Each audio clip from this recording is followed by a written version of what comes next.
ஒல்லியா இருக்கிறான், சாப்பிட்டா உடம்பே தேரமா இருந்து, சாப்பிட்ற சாப்பாடு உடம்புல ஒட்ட மாட்டேன்னு சொல்றீங்களா, அப்படிப்பட்டவங்களுக்கு இதை நல்லா சாம்பாராவோ இல்ல நீங்க சட்னியாவோ இல்ல சூப்பாவோ வச்சு கொடுத்துட்டு வந்தீங்க அப்படின்னு சொன்னா உடம்பு ஏத்தறதுல ஒரு அற்புதமான பங்கு வகிக்கிறது தான் பாத்தீங்கன்னாக்கா இந்த சொடக்கு தக்காளி.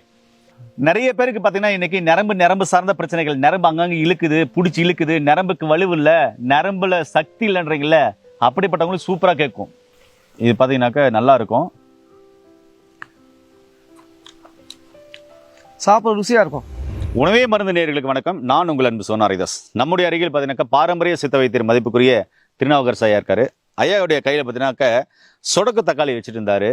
அப்போ இதனுடைய நன்மைகள் என்ன அப்படின்னு கண்டிப்பாக சொல்கிறேன். நிறைய நன்மைகள் இருக்குது அப்படின்னாக்க வாங்க அது என்னன்றதை வீடியோவில் பார்க்கலாம். வணக்கம்ப்பா. வணக்கம்ப்பா. எப்படி இருக்கீங்க? நல்லா இருக்கீங்கப்பா. அப்போ உங்களுடைய கையில் சொடக்கு தக்காளி வச்சுருக்கீங்க.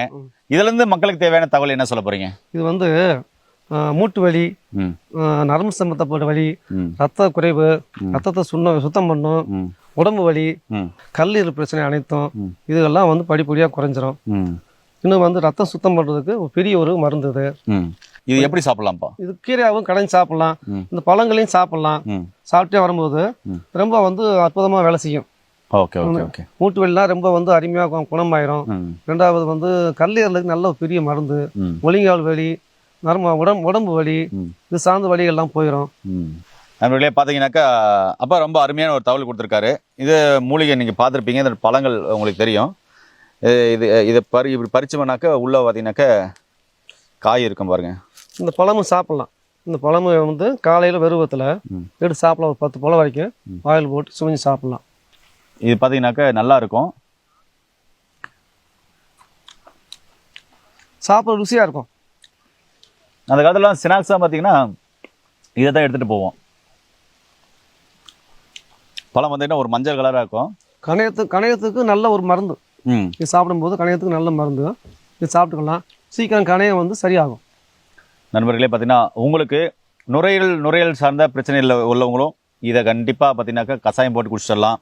இதில் இந்த இலையில சூப் வச்சு குடிக்கலாம், இல்லை இந்த பொடியில் கஷாயம் போட்டு குடிச்சிட்டு வரலாம். அதே மாதிரி அப்பா சொன்ன மாதிரி இது சூரணமாக காய வச்சு நெல் காய்ச்ச போட்டு சூரணமாக செஞ்சு சாப்பிட்டா இன்னும் நல்லா இருக்கும். சுடுதண்ணியில் போட்டு கொதிக்க விட்டு அது நீரை குடிக்கலாம். கஷாயமாக செஞ்சு. நரம்பு சார்ந்த பிரச்சனை உள்ளவங்களுக்கு கண்டிப்பா இது நல்ல ஒரு இம்யூனிட்டி பவர் கொடுக்கும். உடம்புல நோய் எதிர்ப்பு சக்தி இல்லைன்றீங்களா, இதை சாப்பிட்டு வரும்போது உடல் அருமையான நோய் எதிர்ப்பு சக்தி உண்டாகும். அதே மாதிரி பார்த்தீங்கன்னா ரத்தத்தை தூய்மைப்படுத்தும். ஏங்க நல்லா புரிஞ்சுக்கோங்க, ரத்தம் கெட்டு போச்சுன்னா நோயின்னு சொல்றோம்ல, ஒரு நோய் வந்தா ரத்தத்தில் தான் போய் டெஸ்ட் பண்றோம்ல, அப்போ அந்த ரத்தத்தை தூய்மைப்படுத்துற வேலையை இது அற்புதமா செய்யுங்க. அதே மாதிரி கல்லீரல் குடிச்சு கல்லீரல் கெட்டு போச்சு, கல்லீரல் குட்டி சவரி ஆயிடுச்சு அப்படின்னு எல்லாம் சொல்றாங்களா கிராமங்கள்ல, பயப்படவே வேண்டாம். நீங்க கீழே நெல் எடுங்க, வெள்ளை கரிசலாங்கண்ணி எடுங்க, எது வேணாலும் நீங்க எடுத்துட்டு வாங்க. அதோட சேர்த்து இந்த சொடக்கு தக்காளியை வாரத்துக்கு 4 முறை 5 முறை கீரை குழம்பா செஞ்சு சாப்பிடலாம். இல்ல இதை பறிச்சு பாத்தீங்கன்னாக்கா இப்படி பறிச்சு போட்டு நல்லா இஞ்சி பூண்டு எல்லாம் மஞ்சள் தூள் எல்லாம் போட்டு சூப்பா வச்சு குடிச்சிட்டு வரலாம். 4-5 கோவைகளை சேர்த்து சூப்பா வச்சு குடிச்சிங்கன்னா இன்னும் சீக்கிரமா நல்ல ஒரு இம்ப்ரூவ்மெண்ட் கிடைக்கும். இது நல்லா கொடிச்சு அப்பா சொன்ன மாதிரி நல்லா சூப் போட்டு வச்சு குடிச்சிட்டு வரும்போது கல்லீரல் சார்ந்த பிரச்சனை கோவை இலை சேர்த்து இந்த கோவப்பழம் இருக்கு இல்லையா, அந்த இலையை சேர்த்து இதுவும் போட்டு சூப் வச்சு குடிக்கும் போது பார்த்தீங்கன்னா கல்லீரல் சார்ந்த பிரச்சனைகளும் உங்களுக்கு மெல்ல மெல்ல சரியாகும். அதே சமயத்துல நிறைய பேருக்கு பார்த்தீங்கன்னா இன்னைக்கு நரம்பு சார்ந்த பிரச்சனைகள், நரம்பு அங்கங்க இழுக்குது, பிடிச்சி இழுக்குது, நரம்புக்கு வலுவு இல்லை, நரம்புல சக்தி இல்லைன்றீங்கள, அப்படிப்பட்டவங்களுக்கு சூப்பரா கேட்கும். புரிஞ்சுங்களா?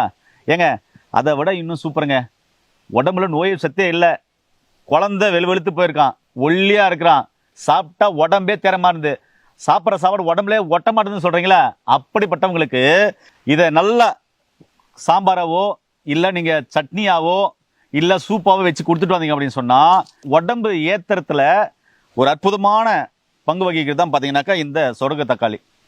அதே மாதிரி வயிறு சார்ந்த பிரச்சனை இருக்கு, அல்சர் இருக்குது, பெப்டிக் அல்சர் இருக்குது, கேஸ்ட்ரிக் அல்சர் இருக்குது, கேடு இருக்குது அப்படின்றவங்களுக்கு அனைத்து வகையான வயிறு சார்ந்த பிரச்சனைகளையும் சரி பண்ணக்கூடிய ஒரு அற்புதமான மூலிகை தான் இந்த சொடக்கு தக்காளி. சொடக்கு தக்காளி எல்லா வியாதி உள்ளவங்க சாப்பிடலாங்க. ரொம்ப சிம்பிளா சொல்ல போனா சுகர் இருக்கிறவங்க சாப்பிடலாம், பிபி இருக்கிறவங்க சாப்பிடலாம், தைராய்டு இருக்கிறவங்க சாப்பிடலாம். எல்லா வியாதி உள்ளவங்களுக்கும் துணை மருந்தா இது சாப்பிட்டு வந்தீங்கன்னாக்க உடம்புல அதிகப்படியான நோய் எதிர்ப்பு சக்தி உண்டாங்க. ஏங்க நோய் எதிர்ப்பு சக்தி அதிகமாயிடுச்சுங்க, நோய் குணமாயிடுங்க. ரத்தம் தூய்மையாயிடுச்சு, நோய் குணமாயிடுங்க. அதனால வியாதி இருந்தாலும் சரி, வியாதி இல்லைனாலும் சரி, வாரத்துக்கு 2 முறை 3 முறை கண்டிப்பா சாப்பிட்டு வாங்க. ரொம்ப ரொம்ப அருமையா இருக்கும். உடல் நல்லா இருக்கும், உடல் தூய்மையா இருக்கும், உடல் சுத்தமாகும், குடலும் சுத்தமாகும். சரி நண்பர்களே, மீண்டும் இன்னொரு அருமையான பதிவில் உங்களை அன்பு சந்திக்கும் வரை உங்களுக்கு இந்த விடைபெறுவது உங்கள் குடும்பத்தில் ஒருவனாக உங்கள் அன்பு சகோதரன் ஹரிதாஸ். நன்றி, வணக்கம். வணக்கம். வணக்கம் ஐயா.